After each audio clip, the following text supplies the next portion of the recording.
Here we are. We are in Taiwan, Taoyuan, in the beautiful park.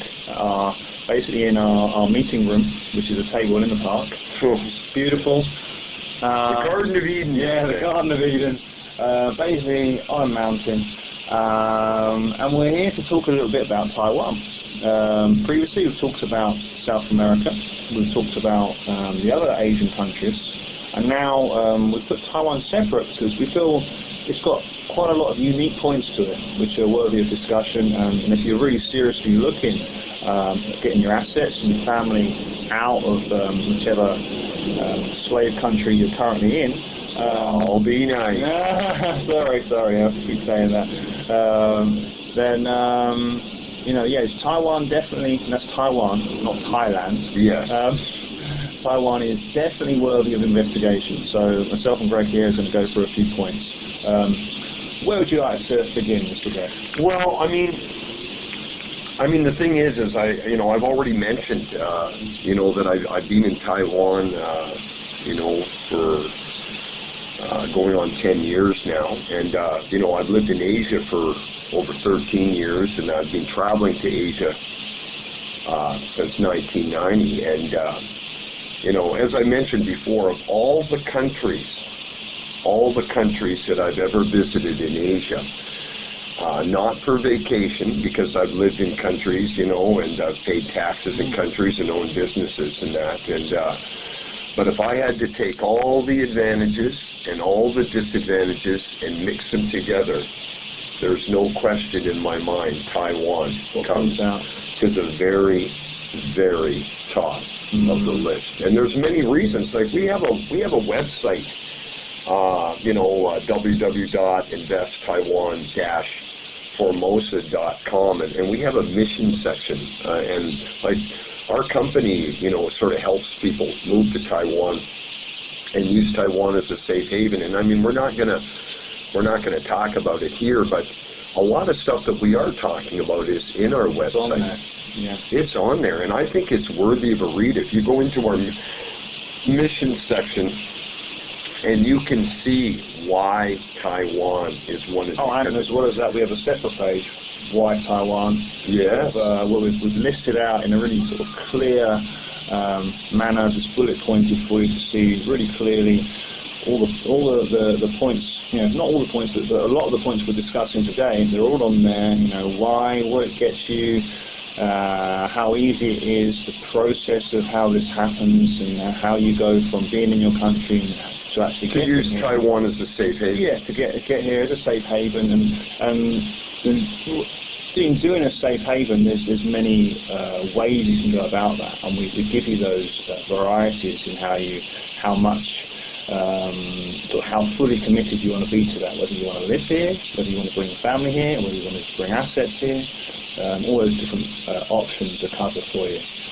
Well, okay, let's just talk, to me, I want to talk about the two most important things for me that I would be thinking about safe haven, and then maybe we can give a couple of details about that. I mean, first of all, if I'm thinking of a safe haven, I want the place to be safe for my family. Yeah. I want a society that's, that's not fighting, not in conflict.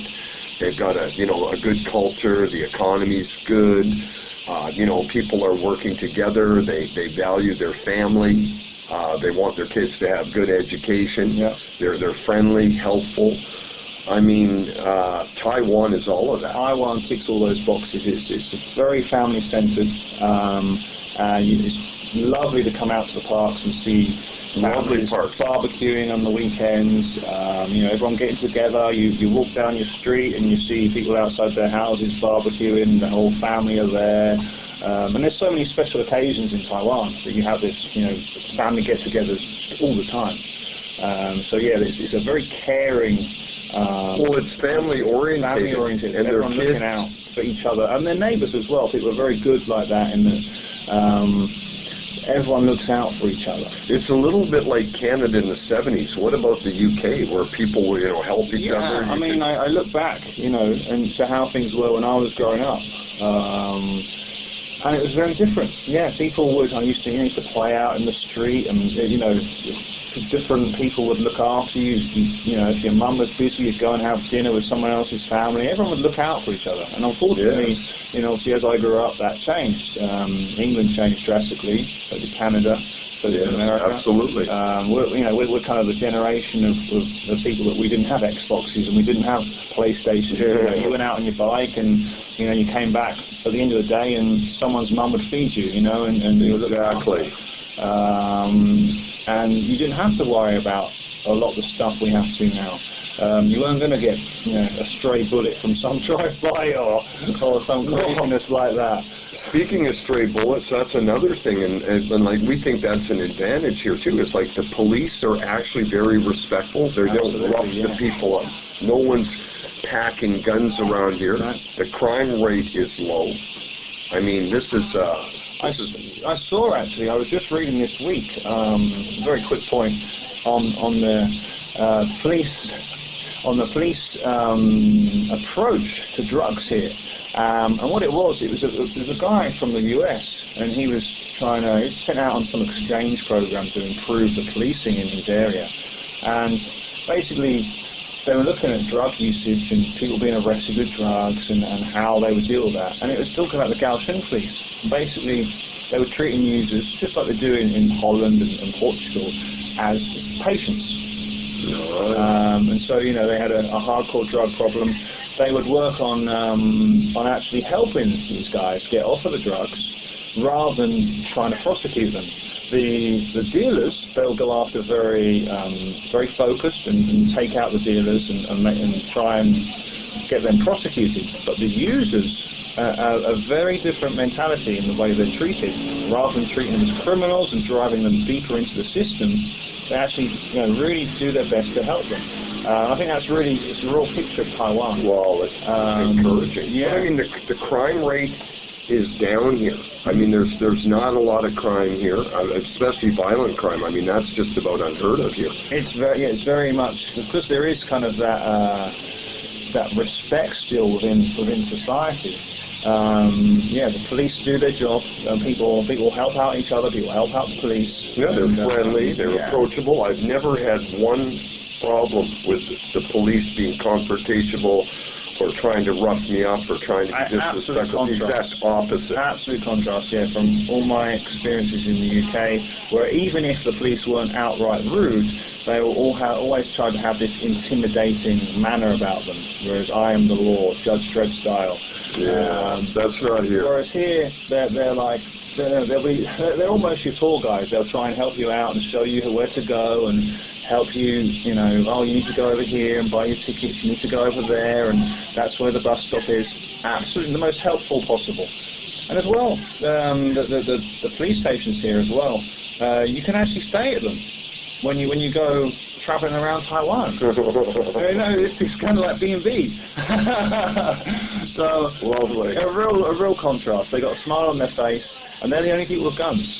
Exactly. So what about, like, the other thing, besides having safety here and, having that kind of environment is the banking system. So if I'm bringing my assets into a place, you know, like Taiwan, I mean, the banking system, now, there's no perfect banking system. No. And I'm not saying that, Taiwan doesn't have its problems and its corruption, but if you're comparing all of the other banks in Asia, I would say they're every bit as solid as Hong Kong or Singapore. I don't want Singapore. I think's got more problems. I think Singapore has more sort of dodginess.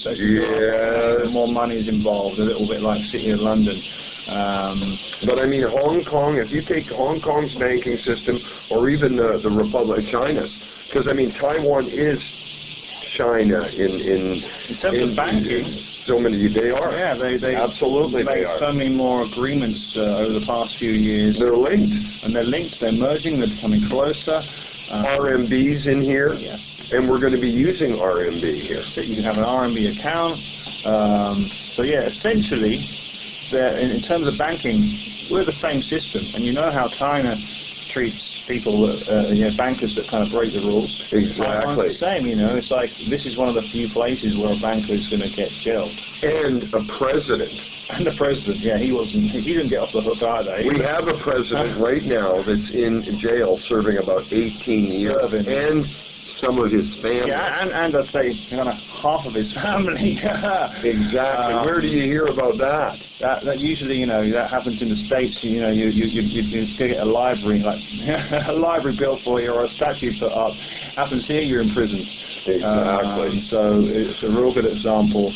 So that kind of behaviour isn't tolerated and it won't be spread here. So you say, like, so you think, like, for just sheer safety for your family, safety for your assets, if you're comparing it with all the other countries, you think Taiwan as well? Absolutely. I like you say, nowhere's perfect, but the fact that we are tied into China, you know, people go, oh, China. But, I mean, come on, you know where you stand. You know where you stand. They hold masses of gold. They know what's happening in the world. They are the next. They are. The people say the next superpower. That is happening right now. Right now, it's happening and happening. America's living on printed monopoly money and faith in a failed currency. You know, look at what BRICS is. China is basically leading the way. China and Russia is leading the way with BRICS. India. Indonesia, Iran, and you got Brazil. This is the new system which is forming and taking shape. China's leading it. And Taiwan is a part. And Taiwan is a part of that party. The best part. The best part, absolutely. So yeah, if I've got to put my money anywhere, Taiwan, out of all these countries, I feel at ease and at peace about that. Absolutely. I mean, the other thing is I mean, so if we're talking about other things, I mean, okay, so you can talk about, you know, healthcare. You can talk about education. I mean, these are also at the top of the list. I mean, the healthcare here in Taiwan is unbelievable for the price. The education in Taiwan is unbelievable too for the price. I mean, the public schools here are crazy. I mean, I'm married. I've got a Taiwanese wife, and I got a little girl that's in, you know, she's 6 years old, and she just finished her 2 years of kindergarten. I'll tell you, I mean, we're talking less than $100 a month. Oh, wow. And you've got food. I mean, if I was thinking of Canada, I'm going like, forget it. It's not even going to happen. Yeah. And it's got all the technology, big screens. It's got like, you know, where you're watching video, and it's like linked right into the internet. Wow. Like, wow. Just unbelievable. But I mean, the other thing is I mean, so you think about healthcare, you think about education. I mean, the cost of living's low. Cheap. You can rent a house here for $400 US, 3 floors. Easy. Different parts. It doesn't have to be in Taipei. It could be on the East Coast. It could be in smaller cities that you could be paying easily. This is the thing. There's so much more. Taipei is great. It's lovely. But there's so much more here in Taiwan than just Taipei. Well, we've got some beautiful coastlines. Exactly. The East Coast. I mean, you see the East Coast of Taiwan. It's beautiful. You've got mountains. You've got lovely beaches. You've got these roads that it's like something out of a movie. Well, I mean, if you take a look, I mean, like you've traveled, you know, Asia exclusively. You've been to Thailand and that. If I have to take sheer beauty of the diversity of the trees and how clean it is, diversity. Taiwan has more diversity than any country. This is the thing in Asia. You can go to these different countries and you get a certain aspect of tropical living, yeah. But you come to Taiwan and the north is so different from the south. The center is so different. You've got the mountain ranges, one of the highest mountains in this part of Asia. You've got the diversity of the trees. You've got the diversity of the animals. Different beaches, different colors of stones on the beaches. You've got red sand, black sand, powdery sand. It's stone. Yeah. I mean, you know, Taiwan also called Formosa. You've got butterflies here, which it's famous for, and you know, flowers too. Flocks of butterflies. You know, amazing flowers. I mean, and this goes on. This is the key thing. Is like you could go to one of these other countries, and you would have a certain type of environment around you. And it's free here. You can drink a beer Anywhere. You can go to any 7-Eleven. And we've got all the conveniences here too. Costco's, 7-Elevens, IKEA, whatever. Yeah, not saying that I like these things. But they're here. It's there. You've got They're the here. option. Absolutely. So it's not like you kind of have to make a sacrifice to. Not at all. And I mean the food. We haven't even talked about the food. They have the best night markets, I'm going to say, on the planet. Food, lifestyle, leisure activities, and this is the thing. Leisure time is that work-life balance here in Taiwan. Well, they work pretty hard. They work really hard, but they have something to show for it. Yes. And they appreciate it. They really appreciate it, and they still have time. It's not like you're going to have to work like in England, where I was before, working 40 hours a week, living in a tiny apartment, paying all my money in taxes, and still being taxes. Yeah, this is a big one. Still being in debt at the end of the month. Whereas in Taiwan, you work hard as much as you need to work, but you basically retain what you earn. Yeah, that's a huge one. That's huge. And like 6% tax. Yeah, the people here, 6%. The people here police the government when it comes to taxes. They will not accept stupid taxes just to line the pockets of politicians. They are called on it straight away, and the government has to bow to the bidding of the people. Unlike the countries we've all come from. So yeah, you can be sure here that you are not going to be paying all your money in taxes. Well, the other thing is like getting into Taiwan. Like, I mean, our company is offering a business too, and that's another thing that makes Taiwan a huge advantage is when you decide to come to Taiwan, like, I mean, people are looking at this thing called the second passport. Yeah. And I think a second passport's good. We all agree with that. But I mean, another option is owning a foreign business. And out of Asia, there is no countries that we know where you can walk in and own a foreign business for under $2,000 in 100%. Yes, 100% in your name. You do not need a Taiwanese, national. No co-signatory, nothing like that. Yeah. And you can actually get an ARC, bring your family in here. Your kids have to be under 23 years old. They get an ARC, your wife gets an ARC, and you can own your property. You can own, you don't own the land, but you can own an apartment in your name under that business. So again, peace of mind. So I mean, we're actually gone over our time there, I think, but there's so much to say about Taiwan, it's hard not to. I think let's summarize there. I mean, we could go on. We could go on. But please, I mean, if you have any questions, you can check us out. Post them up. We're on Facebook, Invest Formosa Escapes Taiwan. Our website, investtaiwan-formosa.com. All the information is in the comments under this video in the information bar.